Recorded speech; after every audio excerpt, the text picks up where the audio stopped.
नमस्कार, मैं प्रिया राज। आप देख रहे हैं एक न्यूज 24। आपको बता दें, लगातार बिहार की राजनीति में फेरबदल होने शुरू हो गए हैं। जहां बात आती है राजनीति के बयानों से जोड़ा जाए तो राजनीति में बयानों का दौर तो खूब चलता रहा है, लेकिन बयानों के हिसाब से कार्य करना यह बिल्कुल विपरीत नजर आ रहा है। इस बार कहना इसलिए मुमकिन हो गया है क्योंकि तेजस्वी यादव और लालू प्रसाद यादव और साथ ही साथ सीएम नीतीश का जो बाजी मार खेल चल रहा है अभी राजनीति में, वो कहीं ना कहीं अभी किसका पलड़ा भारी है ये नजर आ रहा है। अगर बात किया जाए सीएम नीतीश कुमार की, जदयू पार्टी काफी मजबूती के साथ डटी रहती है। कहा जाए तो मजबूती के साथ इसलिए क्योंकि पार्टी का जो विचार है और विमर्श है वो कहीं ना कहीं तमाम पार्टी और नेताओं को अपनी तरफ आकर्षित करती है। और यही बात होता है राजनीति में। राजनीति में आप चाहे कितने भी बड़े योद्धा क्यों ना हो, अगर बातों से लोगों का वोट बैंक साधने में प्राथमिकता दिखा देते हैं तो आप सबसे बड़े खिलाड़ी हैं। और वही अभी नीतीश कुमार की पार्टी में हो रही है जदयू, जहां तमाम पार्टियों के नेताओं को आकर्षित कर रही है। आज ये कहना मुमकिन हो गया है क्योंकि जो रिजल्ट परिणाम सामने आ रहे हैं वो ये इन्हीं बातों को जाहिर करते हैं। उसके लिए हमारे साथ में सहयोगी सितेश भी मौजूद है। सितेश जी, जदयू पार्टी लगातार दावा खिल रही है, लेकिन दावे के साथ साथ काफी प्राथमिकी दर्ज भी दिखा रही है, क्या कहना चाहेंगे? देखिए, सबसे बड़ी बात, जो तेजस्वी यादव अपनी माई बहन मान योजना के तहत 2500 रुपए देने का वादा किए थे, लेकिन उन्हीं की पार्टी को इस योजना पे एक और झटका लगा है। आप ये कहिएगा कि झटका किस बात का? तो चुनाव का समय है, लगातार पार्टियों में उथल पुथल शुरू है जी। एनडीए में भी सब कुछ ठीक नहीं है, तो वहीं महागठबंधन में भी बात करें तो सब कुछ ठीक नहीं है। क्योंकि शोभा कुशवाहा जो है वो कहीं ना कहीं राजद की एक अहम नेत्री मानी जाती थी। बिल्कुल जी। उन्होंने अब क्या किया है कि जेडीयू का दामन थाम लिया है। तो दामन थामने से कहीं ना कहीं हो सकता है कि विपक्ष को एक बड़ा झटका लगे, और ये लगे भी क्यों ना, क्योंकि एक महिला अगर दूसरी की पार्टी में जाती है तो उससे कहीं ना कहीं महिलाओं का जो वोट बैंक है वो भी कहीं ना कहीं पलटने पर मजबूर हो जाता है। सुतेश जी, जैसा कि अभी आपने जिक्र किया शोभा कुशवाहा, कहा जाता है कि राजद में काफी अहम अपनी चेहरे के साथ चमकती नजर आती थी, और इस बीच महिलाओं का वोट बैंक साधने में शोभा कुशवाहा कहीं ना कहीं एक खेल और एक प्रारूपता सामने थी। लेकिन इस बीच राजद जहां माई बहन योजना के तहत महिलाओं का वोट बैंक साध रहा है, इस बीच शोभा कुशवाहा का जदयू में और जदयू का दामन थाम लेना कहीं ना कहीं राजद के लिए उनका जो गेमिंग स्टार्ट था, यानी कि महिलाओं को वोट बैंक साधने के लिए, तो उनकी अपनी ही पार्टी की महिलाएं उनसे खुश नहीं है, तो बाकी महिलाएं कैसे खुश होंगी? बिल्कुल, देखिए, उन्होंने जो योजना लागू किया था वो झारखंड को देखकर किया था जी। अब झारखंड में तो महागठबंधन की सरकार बन गई, लेकिन अगर बिहार की बात करें तो बिहार और झारखंड की राजनीति में दोनों दो टूक वाली बात होती है जी। झारखंड के लोगों की अलग समस्या है, बिहार के लोगों की अलग समस्याएं हैं। बिहार अलग उससे मांग चाहता है, झारखंड अलग अपनी मांग चाहता है। तो अब देखना यह होता है कि धरातल पे आप जिस योजना को लाने की कोशिश कर रहे हैं वो योजना लोगों के लिए कितना सकारात्मक विचार देगा। अगर मान लीजिए कि आप योजना लाते हैं, धरातल पे उसे सही तरीके से अगर नहीं पहुंचाया जाता है तो वो योजना भी आपके लिए कहीं ना कहीं घातक साबित हो जाता है। और वैसे ही ठीक राजद के साथ हुआ है जी।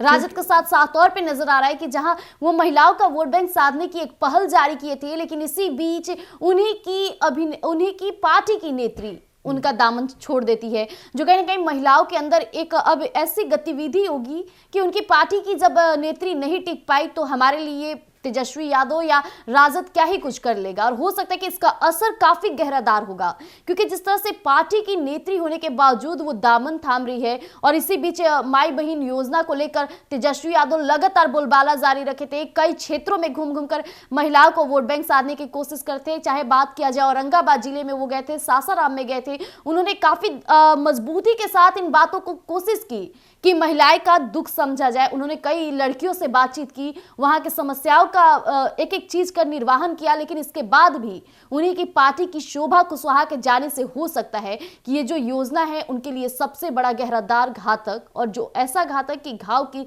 से भी ज्यादा गंभीर घाव देगा जी। बिल्कुल, देखिए, राजद ये बात समझ गया है कि अगर एनडीए को हराना है तो अकेले बिहार में चुनाव लड़कर ये संभव नहीं है। इसीलिए राहुल गांधी भी एक दिवसीय दौरे पर जब बिहार में आते हैं तो उन्होंने तेजस्वी यादव के साथ साथ लालू यादव से भी मुलाकात करते हैं, जहां तेजस्वी यादव एक बयान देते थे कि हमारा जो महागठबंधन था, इंडिया अलायंस था, वो लोकसभा तक ही था, लेकिन राहुल गांधी आते हैं, जैसे बिहार का दौरा करते हैं, वो पूरी बयान ही बदल देते हैं। अब इनके बीच में होता है कि रिश्ते हैं आपसी के, इसलिए मुलाकात हो रहा है। लेकिन इस चीज को अगर साफ तौर पे देखा जाए तो कहीं ना कहीं बिहार विधानसभा चुनाव से जोड़ा जा सकता है। जी सितेश जी, एक और बात किया जाए, अब तो रही राजद की बातें, लेकिन अब बात कर ली जाए अन्य पार्टियों की।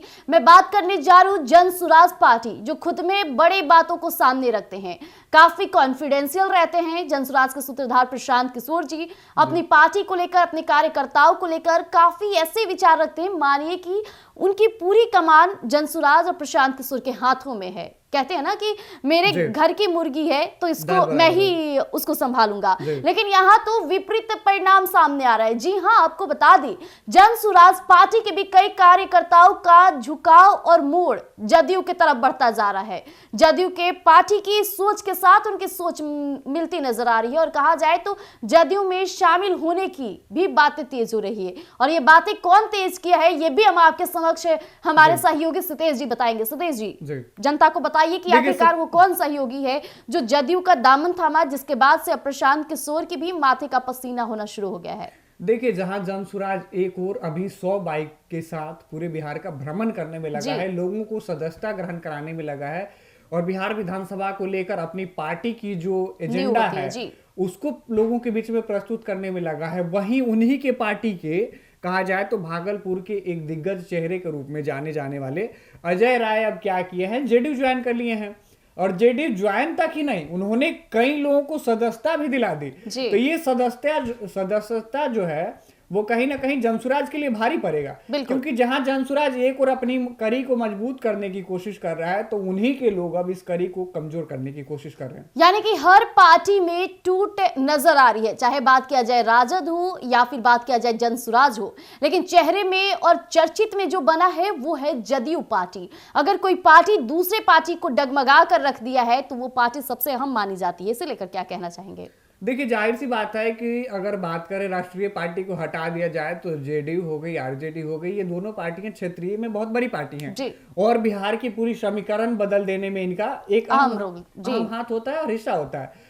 तो जाहिर सी बात है, नीतीश कुमार एक अच्छे राजनीतिकार हैं और वो भली भांति जानते हैं कि राजनीति में कब कैसे दावपेच खेला जाए कि सियासत भी बची रहे, सत्ता भी बची रहे और नाम भी कायम रहे। बिल्कुल, जैसा कि नीतीश कुमार का दाव काफी ज्यादा उन्हें सक्सेस और लाभ देते नजर आ रहा है, तो इस बार 2025 का बिहार विधानसभा काफी दिलचस्प नजर आ रहा है। अभी से ही आप गौर फरमाइएगा कि कई पार्टियों में टूट होने शुरू हो चुकी है। एनडीए की बात ना करते हुए आज हम बात किया जाए राजद में, तो देखा कि राजद जहां महिलाओं का वोट बैंक साधने के लिए कई तरह की योजनाओं धरातल पर लाया, कई महिलाओं से बातचीत कर रहे हैं, उस बीच उन्हीं की पार्टी की महिला के द्वारा उन्हें बड़ा झटका दिया जाता है। बात कर लिया जाए जनसुराज, जो कि काफी तमाम अपने नामों के साथ अपने कार्यकर्ताओं को कॉन्फिडेंशियल वे में बोलते नजर आ रहे थे कि हमारी पार्टी में टूट ऐसा हो ही नहीं सकता है, हमारे कार्यकर्ता हमारे सुख में दुख में, मतलब इतनी मजबूती के साथ मैंने अपनी टीम को बांध रखा है कि कोई छूट नहीं सकता है। उस पार्टी को भी तोड़ने में कायम रहे जदयू। जी हां, जदयू ने ऐसे भी वोटर्स को अपनी तरफ अट्रैक्ट किया है जो कहीं ना कहीं इस बार 2025 विधानसभा में खेला कर सकता है तमाम पार्टियों के साथ। देखना काफी दिलचस्प रहेगा, अभी तो जंग बाकी है। तो बने रहिएगा एक न्यूज़ 24 पर, दीजिएगा इजाजत, धन्यवाद।